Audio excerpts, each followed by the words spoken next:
My daughter hung up on me after I asked what time to arrive at my grandson's birthday party. 2 hours later, she texted, "Don't come. Margaret wants to be the only grandmother there." I stared at that message for exactly 3 minutes before I started laughing. Then I picked up my phone and made a call that would change everything. "Where are you watching from today? Drop your location in the comments below and hit that like and subscribe button. Let me back up and tell you how I got here." Sitting in my living room in Portland, Oregon, holding a text message that felt like a slap across the face.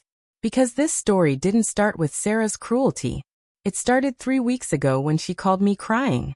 3 weeks earlier, I'd been enjoying my morning coffee when my phone rang. Sarah's number flashed on the screen, and something in my chest tightened. My daughter only called me when she wanted something these days. "Mom," she sobbed before I could even say hello. "I don't know what to do. David lost his job." I set down my coffee cup carefully. David, my son-in-law, was one of those men who thought he was God's gift to the corporate world while barely managing to keep any position longer than 18 months. This would be his 4th job loss in 5 years. "What happened this time?" I asked, though I already knew it would be someone else's fault. "Budget cuts," Sarah hiccuped. "They let go of half the marketing department." "It's so unfair, Mom. David was their best performer." "Sure he was. I'd heard this song before." "I'm sorry, sweetheart." "That's tough. Jake's party is in 3 weeks," Sarah continued, her voice rising with panic. "We already sent the invitations. We booked the venue at Riverside Event Center. We put down deposits for the catering, the bounce house, the DJ, everything." And there it was. I could practically hear the dollar signs in her voice. "How much are we talking about, Sarah?" $5,000, she whispered. "Mom, I know it's a lot, but we can't cancel. Jake's been so excited. He's told all his friends about the big party. We can't disappoint him." $5,000 for an 8-year-old's birthday party. When Sarah was 8, we celebrated with a homemade cake and pinned the tail on the donkey in our backyard. But times had changed apparently, and my grandson deserved better than what his grandmother had been able to provide. "Please, Mom," Sarah begged. "You know, we'll pay you back as soon as David finds something new." That was another song I'd heard before. The loan for their wedding that never got repaid. The emergency car repair that became my gift. The down payment on their house that I apparently should consider my contribution to my grandson's future. But Jake's sweet face flashed in my mind. My grandson who called me Nana and always hugged me like he meant it. Who deserved better than parents who spent money they didn't have on maintaining appearances. "Let me think about it," I said. "Mom, please. The party is 3 weeks away. If we're going to cancel, we need to know now." I closed my eyes. "I'll cover it." The relief in Sarah's voice was palpable. "Thank you." "Oh, Mom. Thank you so much. You're saving us. Just promise me one thing," I said. "This is for Jake. Not for show. Not to impress your neighbors. For my grandson. Of course, everything is for Jake. You're the best mom in the world." After I hung up, I sat in my kitchen staring at my checkbook. $5,000 was a significant chunk of my retirement savings. But Jake was worth it. He was the bright spot in my relationship with Sarah and David. The one pure thing that hadn't been tainted by their constant financial drama and social climbing. I wrote the check that afternoon and hand-delivered it to Sarah's house. She hugged me and promised it would be the most beautiful party Jake ever had. David wasn't home, which was probably for the best. My son-in-law had a way of making even gratitude feel like an insult. The next 2 weeks passed quietly. Sarah called once to update me on the party planning, her voice bright with excitement as she described the custom decorations and the petting zoo they'd hired. I smiled and made appropriate sounds of enthusiasm, but something nagged at me. It was the way she talked about the party like it was more about her than about Jake. "Everyone's going to be so impressed," she kept saying. "Margaret's been bragging about the party she throws for her grandkids, but this will show her." Margaret, David's mother, who lived in Seattle and visited twice a year with an armload of expensive gifts and a superior attitude. The woman who never failed to mention her country club memberships and charity board positions. Who once told me that my little apartment was quaint in a tone that made the word sound like an insult. "I'm sure Jake will have a wonderful time," I said carefully. "Oh, he will, and so will everyone else. Margaret's flying in for it, of course." She said she couldn't miss her only grandchild's birthday. Only grandchild. As if I didn't exist. I let it pass. I'd learned over the years that defending myself against Margaret's subtle digs only made Sarah defensive of her mother-in-law. Some battles weren't worth fighting, especially when Jake's happiness was at stake. But that should have been my first warning. The second warning came when Sarah called me 3 days before the party. "Mom, can you help me with something?" "Of course. I need you to pick up the birthday cake. The bakery called and said they need payment on pickup, but I'll be running around all morning getting everything else ready." Another errand, another expense. The cake hadn't been mentioned in the original $5,000, but I agreed because that's what grandmothers do. Also, Sarah added almost as an afterthought, "Could you get there early to help set up? Maybe around noon. The party doesn't start until 2, but I want everything perfect before the guests arrive." "What time should I be there?" "I just said noon. The party starts at 2. "No, I mean what time should I arrive as a guest?" After I helped set up, there was a pause, a small one, barely noticeable. But I'd been Sarah's mother for 35 years. I knew all her pauses. "Well, you'll already be there," she said with a laugh that sounded forced. That's when the third warning hit me. The one I should have seen coming from the moment Sarah started gushing about impressing Margaret. But I didn't see it. Not until the morning of the party when I called Sarah to confirm what time I should arrive. "Mom," Sarah answered, and her voice was different, strained. So, I'm getting ready to head over. Should I bring anything besides the cake?" "About that," Sarah started, then stopped. "About what?" Another pause. Longer this time. "Mom, I need to tell you something. Margaret flew in yesterday, and she and I were talking about the party arrangements." My stomach dropped. "What kind of arrangements?" She pointed out that having too many grandparents there might be confusing for the kids. You know, they won't understand the family dynamics. The family dynamics. And she suggested, well, she offered to handle all the grandmother duties for the party. She brought Jake this amazing gift and she's been helping with the setup. And Sarah, are you telling me not to come to my own grandson's birthday party? It's not like that. It's just Margaret thinks it would be less complicated if there was only one grandmother there. Just for this party. Less complicated for who? Please don't make this harder than it already is. You know how Margaret gets when she feels like her territory is being encroached on. Her territory. My grandson had become territory to be claimed. I paid for this party, Sarah. And we're so grateful. But that doesn't mean you understand, right? It's better for Jake if there's no awkwardness. I understood perfectly. I understood that my $5,000 was welcome, but my presence was not. I understood that I had been relegated to the role of silent benefactor, while Margaret claimed the spotlight as the only grandmother who mattered. "I see," I said quietly. "You're not mad, are you? I knew you'd understand. You're always so reasonable about these things." That word reasonable, it was what people called you when they expected you to swallow insults with a smile. "I'm not mad," I said, and it was true. I wasn't mad. I was something else entirely. "Great. I'll send you pictures, and maybe we can have Jake over next weekend for a private celebration. Just the 3 of us. Just the 3 of us." After Margaret had been publicly acknowledged as the real grandmother at the party I had funded. "That sounds nice," I said. "You're the best, Mom. I love you." After she hung up, I sat in my living room holding my phone. The silence stretched around me like a weight. 35 years of motherhood, 8 years of grandmotherhood, reduced to a checkbook and a backup plan. That's when I started laughing. The laughter started small, just a chuckle at the absurdity of it all. Then it grew into something bigger, something that came from deep in my chest and shook my whole body. I laughed until tears ran down my cheeks, until my sides ached, until I could barely breathe. Because really, what else was there to do? I had been magnificently played, not just by Sarah, but by the entire situation I had allowed myself to be maneuvered into over the years. The ever-helpful mother. The always understanding grandmother. The woman who wrote checks and ran errands and stepped aside whenever it was convenient for everyone else. When had I become this person?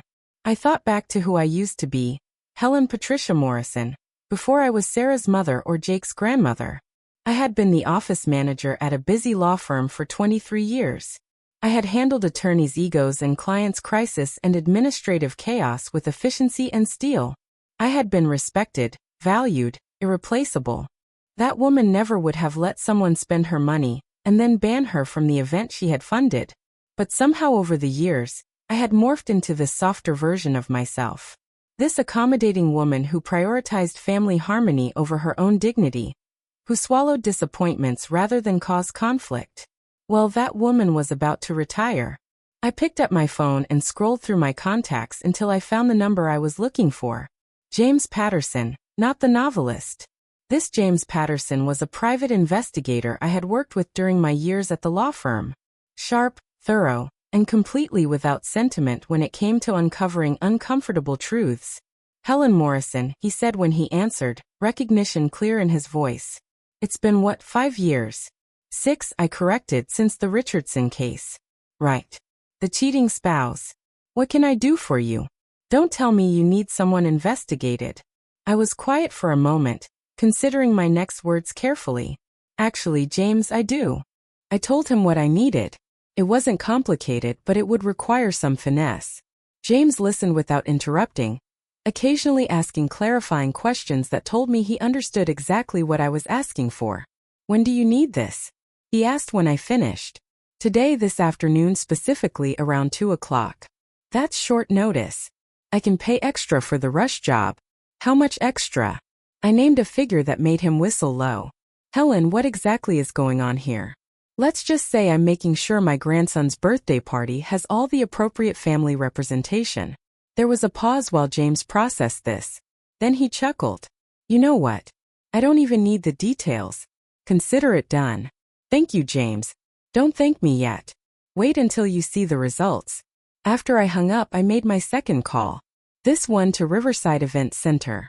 Hello, I said when the receptionist answered. I'm calling about the Morrison party this afternoon. I'm the grandmother who paid for the event. Oh yes, Mrs. Morrison. How can I help you? I just wanted to confirm that you received my specific instructions about the guest I'll be sending in my place. There was a pause. I'm sorry. What specific instructions? The ones I'm about to give you. I spent 10 minutes explaining exactly what I needed. The receptionist took notes and asked several questions to make sure she understood completely. By the end of the call, she was clearly intrigued. This is certainly unusual, she said. Yes, it is, but I trust you'll handle it professionally. Of course, we'll make sure everything goes exactly as you've requested. Perfect. And remember, this is a surprise for the family. My third call was the most satisfying. I dialed Jake's father's cell phone, knowing he would probably be running around doing last-minute party preparations. Hello, David answered, sounding harried. David, it's Helen. I wanted to let you know that I won't be able to attend Jake's party this afternoon after all. Oh, he sounded relieved, which confirmed everything I suspected about his role in Margaret's territorial grab. That's too bad. Jake will be disappointed. I'm sure Margaret will keep him distracted. However, I am sending someone in my place to represent me at the party. What do you mean represent you? As the grandmother who made this party possible, I feel it's important to have a presence there. My representative will be arriving around 2:30 with a special gift for Jake. Helen, I don't think that's necessary. Sarah said you understood about the grandmother situation. Oh, I understand perfectly. That's exactly why I'm sending a representative. Someone who can properly acknowledge my contribution to Jake's special day. Who are you sending? I smiled even though he couldn't see me. You'll know him when you see him, David. Trust me, it'll be very clear who he is and why he's there. Helen, wait. But I had already hung up. At exactly 2:15, I received a text from James Patterson. Package delivered. Proceeding as discussed. I was sitting in my living room with a cup of tea and the Saturday crossword puzzle, as calm as I had ever been in my life. Outside, Portland was enjoying one of those rare, perfect spring days when the rain stops long enough for everyone to remember why they live in Oregon. The sun streamed through my windows, illuminating the dust motes that danced in the warm air. My phone rang, Sarah's number. I let it go to voicemail. 2 minutes later, it rang again. I turned it face down on the coffee table, and continued working on 17 across. Deserved payback. 7 letters. The answer came to me immediately. Justice. My phone buzzed with a text. Then another. Then another. I finished the crossword puzzle. My best Saturday time in months before I picked up my phone to read the messages. Sarah. Mom, call me now. Sarah, what did you do? Sarah, this isn't funny. Mom, please call me. David. Helen, we need to talk about this situation. David, this is completely inappropriate. And then the one that made me smile the widest. Unknown number. Mrs. Morrison, this is Margaret Caldwell. I think there's been some kind of misunderstanding. Oh, there had been no misunderstanding at all. I poured myself another cup of tea and settled back into my chair to wait for the next development. It came 20 minutes later in the form of a phone call from a number I didn't recognize. Hello, Mrs. Morrison. This is Jennifer Walsh from Riverside Event Center. I wanted to let you know that your representative has arrived and is mingling with the guests. Everything is proceeding exactly as you requested. Wonderful. How are the hosts handling it? There was a pause, then a barely suppressed giggle. Well, let's just say it's created quite a stir. The birthday boy seems very excited though. He keeps asking questions. Good. That's exactly what I hoped for. Should I tell your representative anything specific? Just remind him to be thorough. I want everyone at that party to understand exactly who made it possible. Will do. And Mrs. Morrison, for what it's worth, I think what you're doing is brilliant. After I hung up, I allowed myself a moment of satisfaction. Sometimes the best revenge was simply the truth, delivered at the most inconvenient possible moment. My phone rang again. This time it was Jake. Nana. His voice was bright with excitement. There's a man here at my party who says he knows you. Is there? Tell me about him, sweetheart. He's really nice. He brought me a present from you, and he's been telling everyone about how you paid for my whole party. Mommy looks funny though. Her face is all red. I could picture Sarah's face.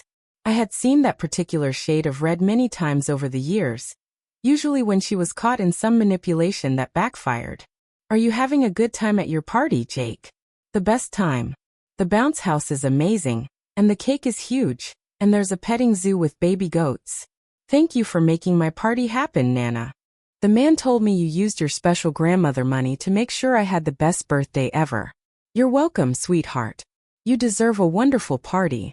When are you coming? I want to show you the baby goats. I'm not going to be able to make it today, honey. But my friend is there to represent me and he'll take lots of pictures for me. Okay. I love you, Nana. I love you too, Jake. Happy birthday. After Jake hung up, my phone immediately rang again. Sarah, of course. This time I answered. What the hell did you do? She hissed into the phone, clearly trying to keep her voice down. I sent a representative to Jake's party. I thought I made that clear. You sent a private investigator, Mom. A pie. He's telling everyone that he's here on behalf of the grandmother, who funded the party because said grandmother was uninvited in favor of the other grandmother. Is that what he's saying? How thorough of him. This is humiliating. Margaret is mortified. David's parents are asking questions. Jake keeps announcing to everyone that you're the one who paid for everything. Well, I did pay for everything. I thought you'd appreciate Jake understanding where his special party came from.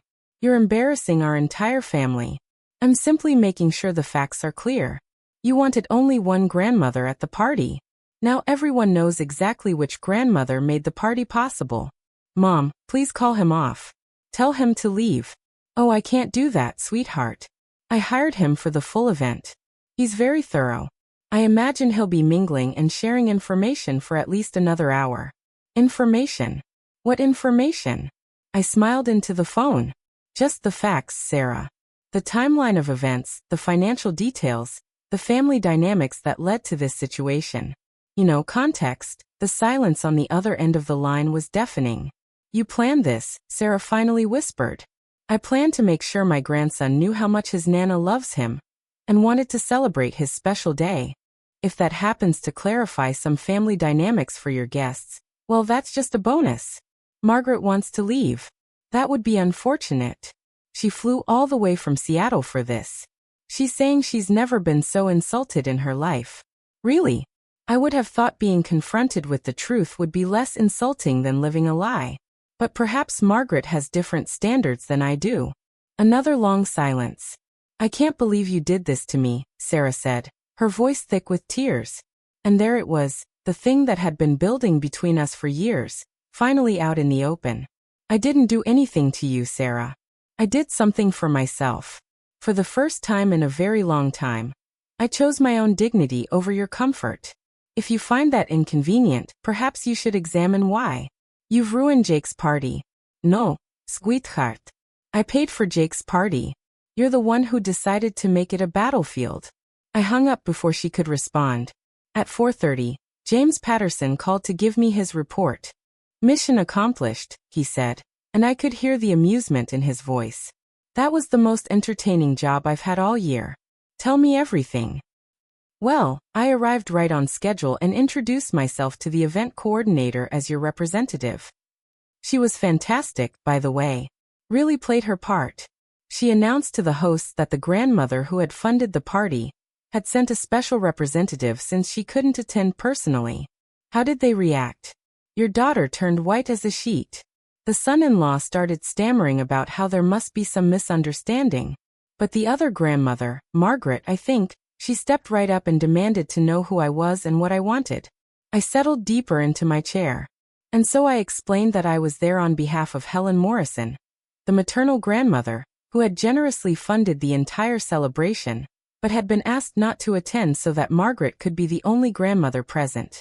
I said I was there to ensure that Mrs. Morrison's contribution was properly acknowledged. How did Margaret take that? James chuckled. Not well. She started sputtering about inappropriate behavior and misunderstandings. So I pulled out my notebook and started reading off the timeline, date of the request for funds, amount provided, date of the disinvitation, the works in front of everyone. Well, people were naturally curious about what was happening, and I'm a very thorough professional. When people asked questions, I answered them completely and accurately. I could picture the scene, Margaret's horror, Sarah's humiliation, David's panic. It was everything I had hoped for. What about Jake? That kid's a treasure, Helen. He was fascinated by the whole thing. Kept asking if I knew his Nana. Telling me all about how much he loves you. I gave him the gift you selected, that remote control airplane, and told him it was from his Nana who wanted to make sure his special day was perfect. How did he react? He lit up like Christmas morning. Started telling everyone within earshot that his Nana Helen was the best grandmother in the world, and that she had paid for his whole party because she loved him so much. The other kids were impressed. Several parents came over to ask me to convey their thanks to you for such a wonderful party for their children. I felt tears prick my eyes, but they were good tears. Jake understood. My grandson knew he was loved, and that was what mattered most. What happened at the end? Well, things got a bit tense between your daughter and Margaret. I couldn't hear all of it, but there was definitely some heated discussion about family dynamics and respect and who was overstepping boundaries. Margaret left early, claiming she had a headache. Your daughter looked like she wanted to crawl into a hole. And David spent most of the time trying to do damage control with the other parents. Apparently, several people made comments about the importance of family unity and respecting elders. One woman, I think her name was Carol, made quite a speech about how awful it would be to exclude someone who had been so generous. I had to put my hand over my mouth to keep from laughing out loud. James, you've outdone yourself.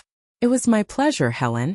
Literally, I don't often get to use my skills for justice instead of just information gathering. This felt righteous. Did you get the pictures I asked for? Every moment documented. Jake blowing out his candles, playing with the airplane you sent, hugging the baby goats, everything. I'll email them to you tonight. Thank you. Send me your invoice. Already done. But Helen, I have to ask.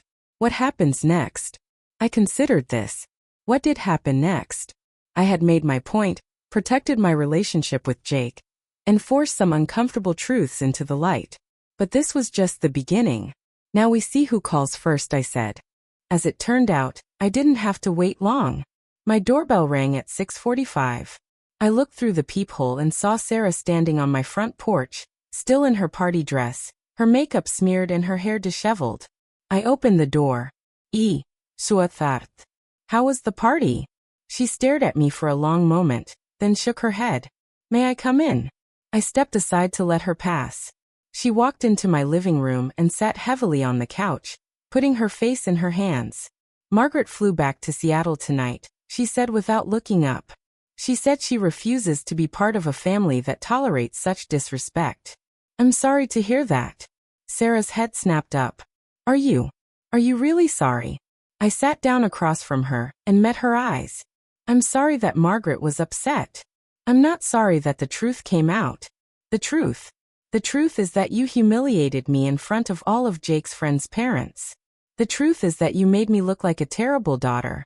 The truth is that you turned my son's birthday party into some kind of public revenge fantasy.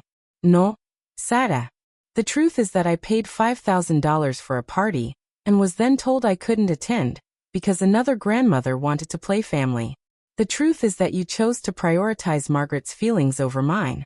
The truth is that I got tired of being treated like an ATM instead of a family member. Tears started rolling down her cheeks. You don't understand the pressure I'm under. David's family has money.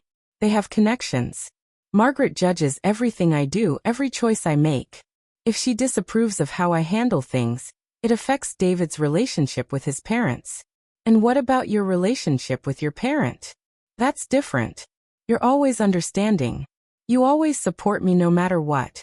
Even when that support means writing checks and then stepping aside whenever it's convenient for you. She was quiet for a long moment. I thought you'd understand, she finally whispered. I thought you'd put Jake's happiness first. I did put Jake's happiness first. That's why I paid for his party. But Jake's happiness doesn't require me to disappear from his life whenever Margaret wants to play Queen Grandmother. She said she won't come to family events if you're going to be there. Then you have a choice to make, don't you?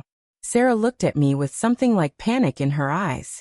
I can't choose between you and David's family. You already did choose, Sarah. You chose them. I'm just no longer pretending that's acceptable to me. We sat in silence while she processed this. Finally, she spoke. What do you want from me? It was a good question. What did I want? I want to be treated like family instead of a convenient funding source. I want my relationship with my grandson to be respected. I want you to stop acting like my feelings don't matter, because I'm always understanding. And if I can't give you that, I looked at my daughter, really looked at her, and saw a woman who had spent so many years trying to meet other people's expectations that she had lost track of her own values. Then I guess we'll find out what kind of relationship we actually have underneath all the money and convenience. Sarah stood up slowly. I need to think about all this. Take all the time you need. She paused at the door. For what it's worth, Jake had a wonderful time. He kept talking about his Nana Helen and how much you love him. Good. That's what matters most. After she left, I sat in my quiet living room as the sun set outside my windows. My phone buzzed with a text message. James Patterson, photos attached. Also wanted you to know. Overheard several parents talking about what a thoughtful grandmother you must be. You made quite an impression. P.S. Kids seemed really happy. I opened the photos and scrolled through them slowly. Jake grinning as he opened my gift. Jake hugging one of the baby goats. Jake blowing out his candles with pure joy on his face. In every single picture, my grandson looked absolutely delighted. That's when I realized I had won something much more valuable than revenge. I had won my dignity back, and Jake had never doubted for a second that his Nana Helen loved him. Everything else was just details. 3 days of silence followed Sarah's visit. Not the angry kind of silence that buzzes with tension, but the peaceful kind that comes when you finally stop trying to fix something that was never your responsibility to repair. I spent those days reorganizing my life in small but significant ways. I moved my favorite chair to face the window instead of the TV. I bought fresh flowers for the kitchen table, something I hadn't done since my husband died 6 years ago. I made plans to visit my sister in San Francisco, a trip I'd been postponing for months because Sarah might need something. On Wednesday morning, my phone rang. David's number. I almost didn't answer, but curiosity got the better of me. Hello, David. Helen, we need to talk. His voice had that corporate authority tone he used when he wanted to intimidate someone. Unfortunately for him, I'd been dealing with pompous men since before he was born. Dewey. About what? About Saturday. About what you did to my family. I settled into my newly positioned chair and watched a blue jay work on building a nest in the oak tree outside. What exactly did I do to your family, David? Don't play innocent. You know exactly what you did. You sent some private investigator to publicly humiliate us at our son's birthday party. I sent a representative to acknowledge my contribution to an event I was no longer welcome to attend. If that felt like humiliation, perhaps you should examine why. You made us look like ungrateful monsters in front of everyone we know. The blue jay had found a perfect twig and was carefully maneuvering it into position. Smart bird, knowing exactly what it needed and going after it with purpose. David, I'm curious about something. Whose idea was it to uninvite me? Sarah's or yours? Silence. Then it was a mutual decision based on what we thought was best for everyone, including me. Look, Helen, you're making this more complicated than it needs to be. We're family. We work things out. You're right. We are family, which is why I expected to be treated like family instead of a convenient bank account. That's not fair. You know, we appreciate everything you do. I laughed, and not kindly. Dohi. Because from where I'm sitting, it looks like you appreciate my money but not my presence. You appreciate my help but not my feelings. You appreciate my understanding but not my dignity. Jesus, Helen, you're being dramatic. It was one party. No, David. It was 3 years of mortgage help that never got acknowledged. It was birthday gifts and Christmas presents and emergency loans that never got repaid. It was running errands and providing free babysitting, and constantly rearranging my life to accommodate yours. The party was just when I finally stopped pretending it was normal. Another pause. When he spoke again, his voice was harder. Fine. You want to play hardball. Let's talk about access to Jake. My blood went cold but my voice stayed steady. What about access to Jake? Sarah's been thinking that maybe Jake needs some stability in his life. Maybe he's been getting confused by mixed messages from different family members. The threat was clear as crystal. Cooperate or lose your grandson. David, are you actually threatening to keep me away from Jake unless I continue funding your lifestyle? I'm saying that family relationships require mutual respect. And what you did on Saturday showed a profound lack of respect for us as Jake's parents. I stood up from my chair and walked to the window. The blue jay had finished with its twig and was surveying the neighborhood for the next piece of its puzzle. You know what, David? You're absolutely right about mutual respect. So let me ask you something.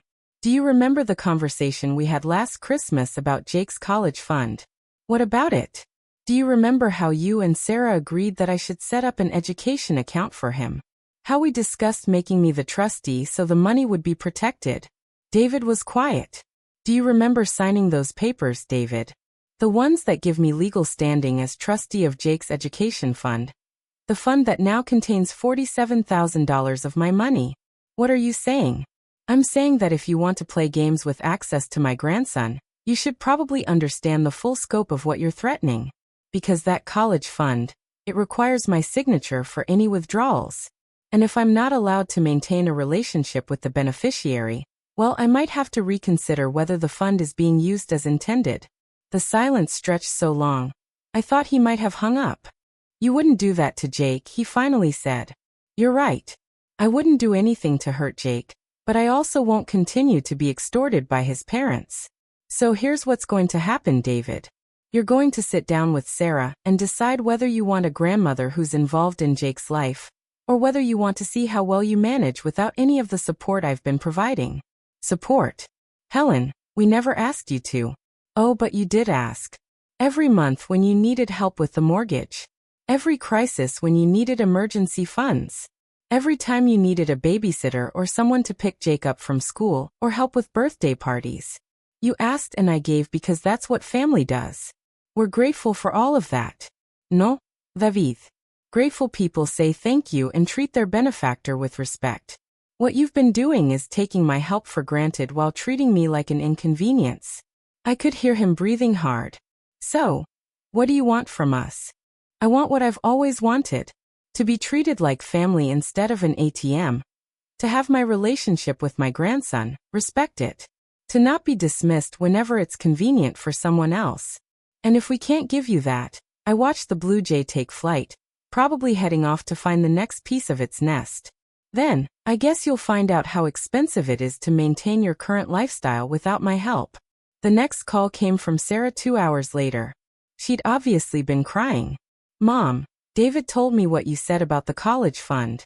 Did he? And what did you think about that conversation? I think you're using Jake as a weapon against us. I had been expecting this accusation, but it still stung. Sarah, I set up that college fund to secure Jake's future. If you're keeping me away from Jake, then I'm not fulfilling my role as someone invested in his future, am I? That's not the same thing, and you know it, isn't it? You're the one who introduced the idea that family access could be conditional. I'm just pointing out that financial support can be conditional, too. She was quiet for a moment. Mom, I'm scared. David's talking about moving back to Seattle to be closer to his parents. He says the job market is better there. Ah, there it was. The real reason for the call. When did this conversation start, Sarah? Before or after Saturday's party? After. But Mom, if we move, when would you see Jake? It would just be holidays and maybe summer vacation. That sounds like a decision you and David need to make based on what's best for your family. You don't mean that. I walked to my kitchen and started making tea, needing something to do with my hands. Actually, I do mean it. For years, I've been making decisions based on what was best for your family. Now it's time for you to do the same. But what about Jake? You love him. I love Jake more than anything in this world, which is exactly why I'm not going to continue enabling his parents to treat people badly. What kind of lesson does that teach him about how relationships work? Sarah started crying harder. I don't know how to fix this, Mom. Start by deciding what kind of relationship you actually want with me. Not what's convenient. Not what keeps everyone else happy, but what you actually want. I want my mom back. I'm right here, Sarah. I've always been right here, but I'm not going to be taken for granted anymore. What if Margaret really does refuse to come to family events if you're there? I poured hot water over my tea bag and watched the color slowly spread through the clear water. Then Margaret misses family events. Sarah, you can't build a healthy family by constantly managing other people's unreasonable demands. At some point, you have to decide what your values are and stick to them. It's easy for you to say. You don't have to live with the consequences. Don't I, sweetheart? I've been living with the consequences of trying to keep everyone happy for years. And where did it get me? Uninvited to my own grandson's birthday party. She sniffled. I really messed up, didn't I? You made a choice. We all make choices. The question is what you're going to choose moving forward. David's really angry about the college fund thing. I imagine he is. David's used to having financial security without responsibility. That must be uncomfortable to lose. He said you were manipulating us. I nearly laughed. Sarah, manipulation is when someone uses emotional pressure to get what they want. What I did was set a boundary. There's a difference. I need time to think about everything. Take all the time you need. But Sarah, while you're thinking, remember that Jake is watching all of this. He's learning about how families treat each other, how people handle conflict, how respect works. Make sure the lessons you're teaching him are ones you want him to learn. After I hung up, I called my sister Nancy in San Francisco. Helen, perfect timing. I just put a pot of coffee on. How are you? Actually, Nan, I think I might take you up on that invitation to visit. Would next week work? Of course. What's the occasion? I told her the whole story from beginning to end. Nancy listened without interrupting, occasionally making small sounds of disbelief or outrage. So let me get this straight, she said when I finished. You paid for the party, got uninvited, send a PI to represent you. And now David's threatening to move to Seattle and take Jake with him. That's about the size of it. Jesus, Helen, these people have some nerve. I'm starting to realize that. Yes, good for you for fighting back. Dad would have been proud. Our father had been a quiet man, but he had steel in his spine when it counted. I hadn't thought about him in this context before, but Nancy was right. He never would have tolerated being treated the way I'd been letting Sarah and David treat me. So, when do you want to come visit? I'll make your favorite lemon bars. How about this weekend? I could fly down Friday and come back Sunday. Perfect. It'll be good for you to get away from all this drama. Actually, Nan, I don't think there's going to be much more drama. I think I've made my position pretty clear. Oh honey, you really think they're going to let this go? I considered this. Sarah and David weren't the type to simply accept new boundaries gracefully. They were more likely to escalate before they accepted the new reality. You're right. They're probably not done yet. Just promise me you'll be prepared for whatever they try next. I will. But as I hung up and started packing for San Francisco, I wondered what exactly they could try. I'd already made it clear that my financial support was conditional on basic respect. I'd protected Jake's college fund legally. I demonstrated that I wouldn't be quietly pushed aside. What other cards did they have to play? I was about to find out. Friday morning, as I was loading my suitcase into my car for the trip to the airport, my phone rang. Unknown number. Hello. Is this Helen Morrison? The voice was crisp, professional. Female. Yes, it is. Mrs. Morrison, this is Detective Linda Chun with the Portland Police Bureau. I need to ask you some questions about an incident that was reported yesterday. My blood turned to ice water. What kind of incident? A harassment complaint was filed against you by a David Caldwell. He's claiming you've been stalking his family and making threats. I sat down hard on my front steps. Detective Chun, I think there's been a misunderstanding. David is my son-in-law. I'm aware of the family relationship. Mrs. Morrison, that doesn't change the nature of the complaint.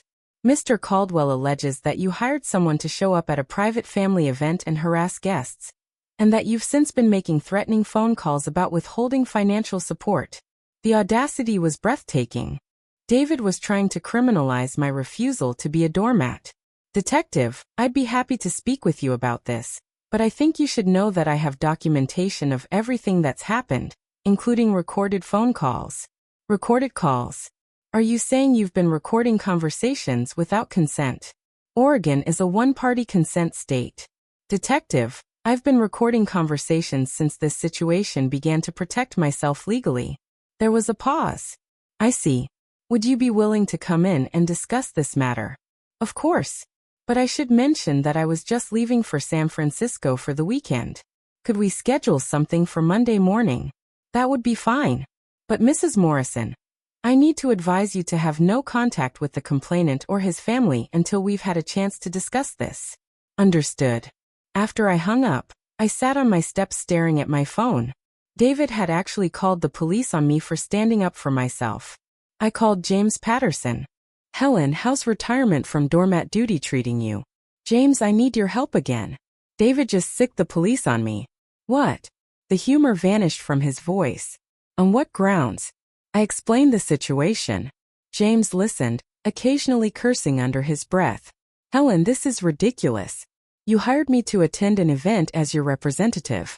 That's completely legal. And setting boundaries about your own money isn't threatening behavior. I know that and you know that. But apparently David thinks he can intimidate me back into compliance by making me deal with legal hassles. Not if I can help it. I documented everything Saturday afternoon, including multiple witnesses who can testify that I was professional and non-threatening throughout the event. Plus, I have video footage of the entire interaction. Video footage. Standard practice for this type of work. I wear a small camera for liability protection. Want me to put together a comprehensive report for the detective? Yes, please. And James, could you also compile any information you might have about David's employment history? Something tells me his job loss story might not be as straightforward as they claimed. Now you're thinking like a professional. Give me the weekend and I'll have everything ready for Monday. I hung up feeling better. David wanted to play hardball. Fine. But he'd picked the wrong grandmother to mess with. My flight to San Francisco was peaceful. 3 hours of forced disconnection from the drama, watching the country pass by below, and thinking about how much my life had changed in just 1 week.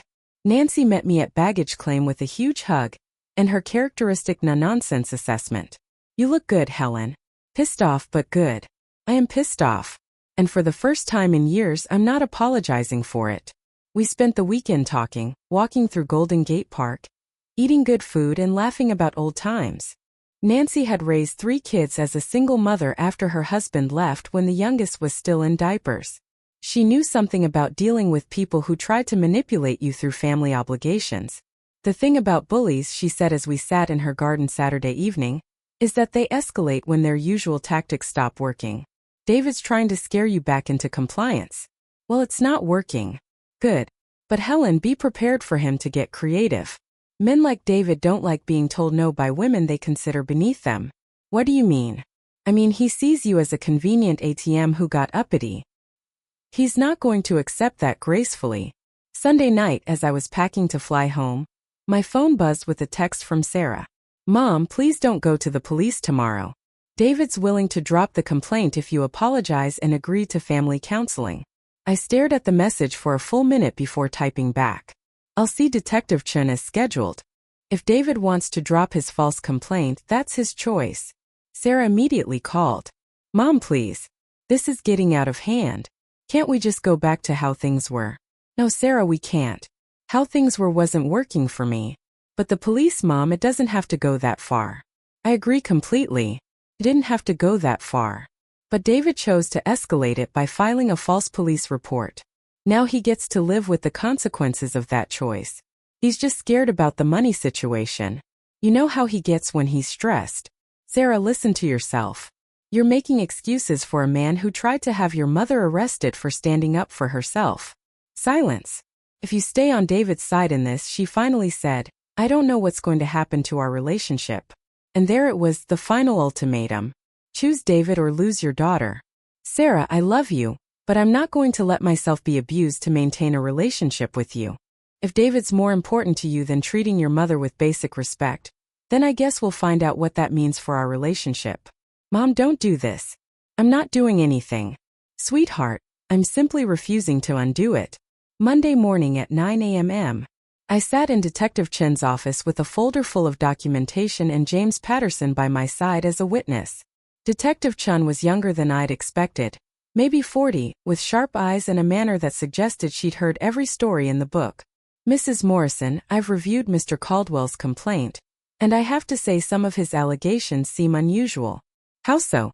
Well, for instance, he claims you hired someone to stalk his family. But the event coordinator at Riverside confirms that you notified them in advance that you were sending a representative to an event you had funded. That's not stalking. James leaned forward. Detective, I have video documentation of the entire interaction. At no point did I behave inappropriately or make any threats. I simply answered questions about why I was there. I've seen the footage, Mr. Patterson. Very professional work. She turned back to me. Mrs. Morrison, Mr. Caldwell also claims you've been making threatening phone calls about withholding financial support. I pulled out my phone. I have recordings of all our conversations, Detective. I never made threats. I simply informed him that my financial support was conditional on being treated with respect. May I hear those recordings? I played the relevant portions of my conversations with both David and Sarah. Detective Chen listened carefully, taking notes. Mr. Caldwell seems to have a very different interpretation of these conversations than what I'm hearing, she said when I finished. David's used to getting his way through intimidation, I said. When that stopped working, he tried to use you to intimidate me instead. Detective Chen nodded slowly. Mrs. Morrison, based on what I've reviewed, I don't see any evidence of harassment or stalking. What I do see is a family dispute over financial boundaries. So the complaint will be dismissed. The complaint will be closed as unfounded. However, I do want to advise you that family conflicts can escalate quickly. If you feel unsafe at any point, please don't hesitate to call us. James and I left the police station and went for coffee to debrief. How are you feeling? He asked, vindicated, but also worried about what David might try next. Actually, Helen, I have some information that might interest you. You asked me to look into David's employment history. What did you find? James pulled out a folder. Well, for starters, his job loss wasn't due to budget cuts. He was fired for falsifying expense reports. I nearly choked on my coffee. What? It gets better. This is the third job he's lost for similar reasons. The first two companies declined to pursue criminal charges in exchange for quiet resignations, but his current employer isn't being as generous. Meaning David Caldwell is currently under investigation for embezzlement. Has been for 3 weeks since before Jake's birthday party. The pieces clicked into place. The desperation to maintain appearances. The pressure from Margaret about financial stability. The increasing demands for my support. Does Sarah know? I doubt it. David's been very careful to present this as a routine layoff, but the investigation is ongoing, and if charges are filed, it'll become public record. James, I need copies of everything you found way ahead of you. He handed me a thick envelope. Consider it insurance in case David decides to escalate further. That evening, Sarah called. Mom, Detective Chun told David she was closing the complaint. Thank you for not pressing charges. I never had any intention of pressing charges. Sarah, I was just defending myself against a false accusation. David feels terrible about the whole thing. He wants to apologize. Does he? Or do you want him to apologize? Pause. I want him to apologize, but Mom, there's something else. We need to talk. What about? Not over the phone. Can I come over? An hour later, Sarah sat in my living room looking more serious than I'd seen her in years. Mom, I found some things in David's office. Financial documents that don't make sense. I waited. I think he's been lying about the job situation. There are letters from lawyers and documents about some kind of investigation. What are you going to do? I don't know. I confronted him and he said it was all a misunderstanding that would be cleared up soon. But Mom, if he's in real legal trouble, you'll handle it the same way you've handled everything else. You'll figure out what's best for you and Jake. She looked at me with something like desperation. I can't do this alone. You're not alone, Sarah. But you're also not a victim. You're a grown woman with choices to make. What if I've made all the wrong choices? Then you make better ones going forward. She was quiet for a long time. Mom, if I left David, would you help me? The question hung in the air between us. Sarah, I'll always be here for you if you need genuine help. But I'm not going back to being a solution to problems you could solve yourself. What does that mean? It means if you need a safe place to stay while you figure things out, my door is open. If you need help with Jake while you get back on your feet, I'm here. But I'm not going to fund another lifestyle or solve problems that are yours to solve. She nodded slowly. That's fair. Is it? Because 3 weeks ago, you would have called that cruel. 3 weeks ago, I was still trying to keep everyone happy instead of facing the truth. And what's the truth? Sarah looked me straight in the eye. The truth is that I let my husband treat my mother like garbage because it was easier than standing up to him. The truth is that I've been a terrible daughter. Sarah, no, let me finish. The truth is that you raised me better than this. And somewhere along the way, I forgot what you taught me about standing up for myself and the people I love. I felt tears prick my eyes. The truth is that I want my mom back. And I'm willing to do whatever it takes to earn that. Even if it means choosing me over David, especially if it means choosing you over David. 2 weeks later, I stood in my kitchen making coffee and watching my grandson build a fort out of couch cushions in the living room. Sarah sat at my kitchen table with legal documents spread in front of her. A pen in her hand and determination on her face. Are you sure about this? I asked, bringing her a cup of coffee. I'm sure David can fight the divorce if he wants, but he'll be doing it while under criminal investigation for embezzlement. My lawyer says that gives us significant leverage for custody and financial arrangements. Jake poked his head up from behind the couch. Nana, is Mom really going to live here with us? For a while, sweetheart. Until she finds a place of her own. Cool. Can we have pancakes for breakfast every day? Sarah laughed. Let's start with just weekends, buddy. The past 2 weeks had moved quickly. David's embezzlement charges had been filed publicly, making his legal troubles impossible to hide. Margaret had distanced herself from the scandal so fast it left skid marks. Suddenly unavailable for phone calls and canceling her planned visit. Sarah had filed for divorce and temporary custody, moved back into my spare bedroom with Jake and started looking for work. David was currently staying in a hotel, while his lawyer tried to work out a plea deal. There's something I need to tell you, Sarah said, signing the last document. About the money. What money? All of it. The mortgage payments, the party, everything. I want to pay you back. I sat down across from her. Sarah, you don't have to. Yes, I do. Not all at once. I know I can't do that. But I want to set up a payment plan. Real payments, not just promises. Why? Because I need to know that our relationship isn't built on me taking advantage of your generosity. I need to know that I can contribute something meaningful to this family. I looked at my daughter, really looked at her. The woman sitting at my table was different from the one who had uninvited me to Jake's party. Stronger, more honest, more like the girl I had raised. Okay, but we do it properly. A written agreement, realistic terms, no guilt if you need to modify it for legitimate reasons. Deal. Jake appeared at my elbow. Nana, can we call Grandpa Richard? I want to tell him about my new room. Sarah and I both froze. Richard was my ex-husband, Sarah's father, who lived across the country and maintained minimal contact with any of us. Sweetheart, I said carefully. What made you think of calling Grandpa Richard? David said that since he's not my dad anymore, maybe I could have a different grandfather, someone nicer. I looked at Sarah, who shrugged. It's not a terrible idea. Dad always regretted not being more involved when Sarah was growing up. We could try. I agreed. But Jake, remember that relationships take time to build. Grandpa Richard might need some time to figure out how to be a grandfather. That's okay. I'm good at teaching people how to be family. I taught you how to make the best pillow forts. Sarah reached over and ruffled his hair. Yes, you did. My phone rang.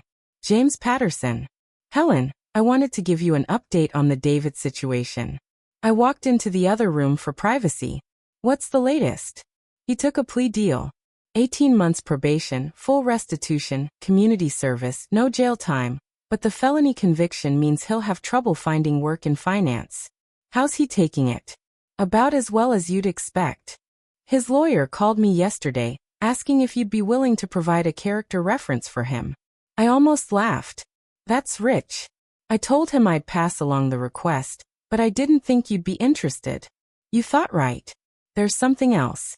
Margaret Caldwell has been asking questions about the divorce proceedings. Apparently, she's considering trying to get visitation rights to Jake. On what grounds? I don't know yet, but I wanted you to be aware. After I hung up, I went back to the kitchen. Sarah was putting the legal documents in order, her movements efficient and purposeful. Who was that? She asked. I told her about David's plea deal and Margaret's potential legal action. Let her try, Sarah said firmly. After the way she treated you, after the way she encouraged David's behavior, she has no moral standing to demand access to my son. Are you sure you're ready for another legal battle? Mom, I'm ready for whatever it takes to protect my family. The real family that actually cares about each other. That evening, after Jake was in bed, Sarah and I sat on my back deck with glasses of wine, watching the sunset paint the sky in shades of orange and pink.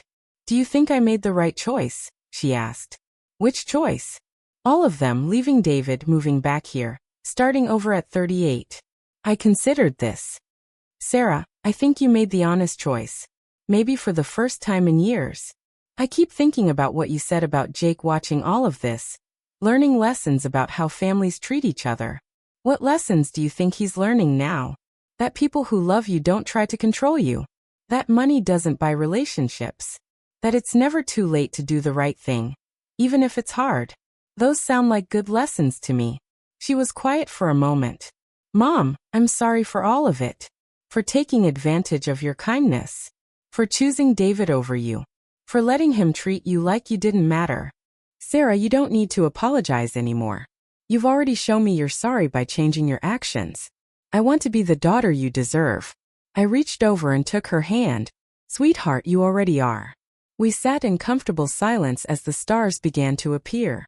From inside the house, I could hear the soft sound of Jake's breathing through his open bedroom window. You know what's funny? Sarah said. What? Margaret thought she could push you out of Jake's life by claiming to be the better grandmother. And instead she pushed herself out. Jake barely mentions her anymore, but he talks about you every day. About how brave you are. How you stood up for yourself. How you always keep your promises. I smiled. Well, Margaret did teach us all something valuable. What's that? That sometimes the people who try to diminish you are the ones who end up revealing just how strong you really are. The next morning, I woke up to the sound of pancakes sizzling on the griddle and Jake's laughter echoing through my house. Sarah was at the stove flipping pancakes with the ease of someone who belonged exactly where she was. Good morning, Nana, Jake called out. Mom's making your favorite kind. Blueberry pancakes. Sarah had remembered. Good morning, sweetheart, I said, accepting the hug he launched at me. Today's going to be the best day, he announced. Mom doesn't have to go to work. You don't have to be sad anymore. And we're all together. I looked at Sarah over his head. She was smiling, but there were tears in her eyes. You know what, Jake? I said. I think you're absolutely right. And for the first time in years, I truly was. 3 months later, I received a wedding invitation in the mail. Margaret Caldwell was marrying a man named Robert Henderson, a widower with substantial assets, and according to the invitation, a heart large enough for a ready-made family. I showed the invitation to Sarah, who snorted with laughter. Well, that explains why she's been so quiet about custody. She's got bigger fish to fry. Should we send a gift? I asked, though my tone made it clear what I thought about that idea. Oh, absolutely, Sarah said with a grin. That reminded me of my own sense of humor. Let's send them a lovely card wishing them all the happiness they deserve. And we did. The card was beautiful, tasteful, and signed simply wishing you exactly what you deserve. The Morrison family. Sometimes the best revenge really is just living well and telling the truth. Thanks for listening. Don't forget to subscribe and feel free to share your story in the comments. Your voice matters.